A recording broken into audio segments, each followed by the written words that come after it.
Yezu akuzwe, ni Marie Clarisse Mukandengo koko mumaze kumva amavu n'amavuko bya Misericordia Ndaje Nyagasani, mumaze kumva intangiriro y'amahoro ya Kristo abakunda Radio Maria Rwanda.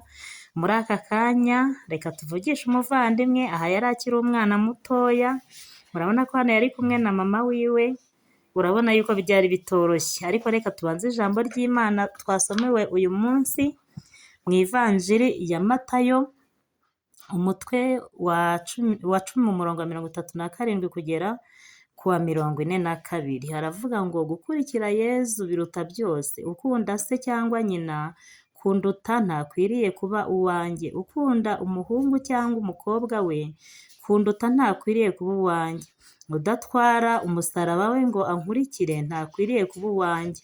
Uwihambiriye ku bugingo bwe azabubura, naho uzahara ubugingo bwe ari jye agirira azabuhorana.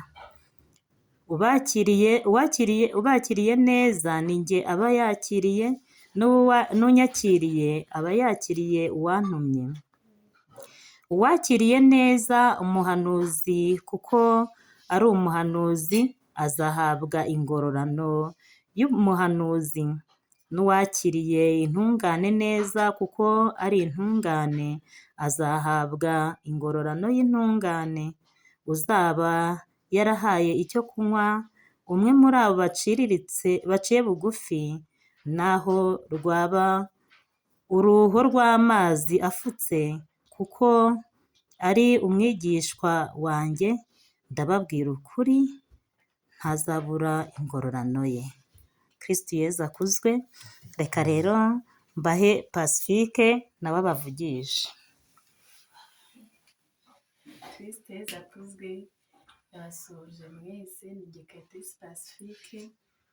Nongeye kwishimira guhura n'abavandimwe njye nabaherukaga kera, babanza ntanabibukaga, ariko kubera nari nyirwaye mwabonye ko nari ndi mutoya ntabwo nabamenye, ariko numvishe yuko hari abantu baturutse kuri Radio Maria baje kunsura. Nicyo kintu cyonyine nyine nibukaga, nicara nkavuga ngo nyine nkiri mu bitaro Faisal haje Radio Maria.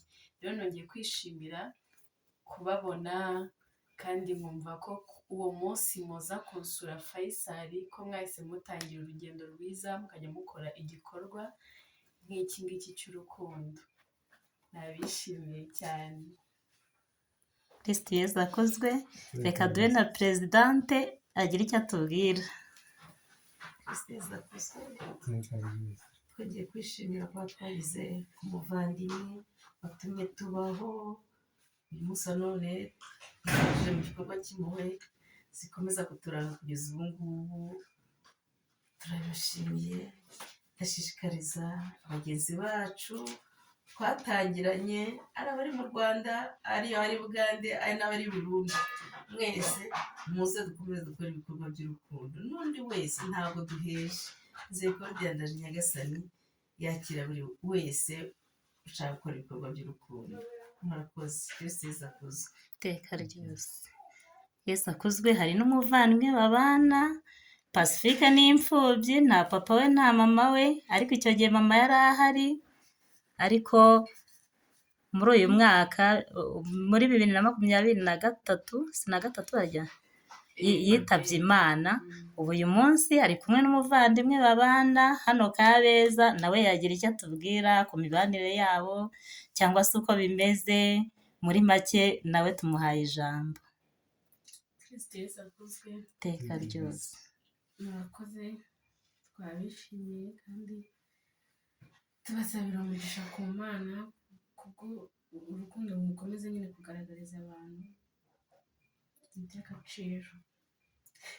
Nta byinshi navuga, mbese ngiye byandenze. Ni ukuri nta byinshi navuga, gusa ko tubanye nyine ni ibisanzwe, usibye ko utuntu nyine twa hato na hato ntabwo tuburamo, ariko Imana nyine ibasha gushyiramo imbaraga ikamukomeza. Yezu akuzwe. Na Dadi nagira icyo atubwira nk'umuntu umaze kuduha amavu n'amavuko ya Misericordia Ndaje Nyagasani. Kristo Yezu akuzwe. Iteka ryose. Yakoze umuvandimwe Clarisse nk'uko amaze kubivuga, hari ibyo tumaze kongera kwibukiranya mu biranga umuryango Misericordia Ndaje Nyagasani. Ni umuryango nyine ukora ibikorwa by'impuhwe, ariko kuri uyu munsi navuga ngo twongeye kwishimira kuba twongeye kubona umuvandimwe watumye uyu muryango ubaho, ari we Kayitesi Pacifique. Twishimiye rero ko twasanze ari amahoro, twishimiye ko twasanze ari muzima, twishimiye ko twasanze yarakuze, nubwo nyine mu bibazo yahuye nabyo yaje no kugira n'ibindi byo kuba umubyeyi, ariko twese twizera ko iyo ufite Bikira Mariya na Yezu ntacyo ubura. Ni ukuvuga rero ngo dukomeze tube mu Mana kandi tuyiragize, aba ariyo shingiro ryacu. Twizera ko nubwo mu isi nyine harimo ibitubabaza, ariko nitwiragize Nyagasani tuzabasha kugira ibyo tunyuramo bikomeye, hanyuma tuzabashe no gukomeza kugira ubuzima bwiza muri Kristo Yezu. Murakoze.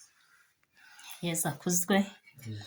Ni koko Misericordia mu mavu n'amavuko yayo kuva 2009 twahuye n'imbogamizi nyinshi, twagize abantu benshi, ariko uyu munsi yaba abo turi kumwe cyangwa se abacitse intege, nkatwe twese turabashishikariza kugira ngo dukomeze imirimo yacu. Wacitse intege turamukangurira kubyuka, murabona ko tuticaye ubusa, turacyakomeje mu murimo wa Nyagasani. Iyo umwe acitse intege undi arakomeza, ariko hari igihe Nyagasani buri wese amumurikira akagira gutyo ukabona arabyutse aragarutse.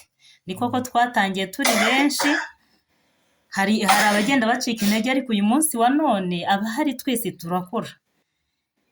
Buri gihe tuba dufite ibikorwa by'urukundo. Ndumva uko byagenda kose, nubwo yaba umwe muri Nyagasani nta kibazo, nta gucika intege, kuko n'ubundi umuntu umwe niwe waje ku isi, kandi n'undi azayivamo ari wenyine, ntawe bazajyana. Niyo mpamvu buri wese agomba gukorera Imana, tugafatikanya umurimo wa Nyagasani, duharanira ko hari umunsi tuzasezera ku isi, ariko tuzaherekezwa n'ibikorwa twakoze. Umuyobozi wacu rero yadusoreza kugira ngo dukomeze gahunda zacu.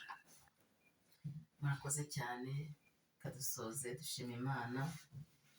Imana yaduhaye imbaraga zo kugira ngo dushobore kuza guteranira hano, dusaye n'umuvandimwe. Ntabwo twaje imbokoboko, twaje twitwaje agaseke. Kagaseke kose mwaduhaye mu kanya turatoka mushyikirije buriya, ariko agaseke iyo gapfundikiye aba ari ibanga.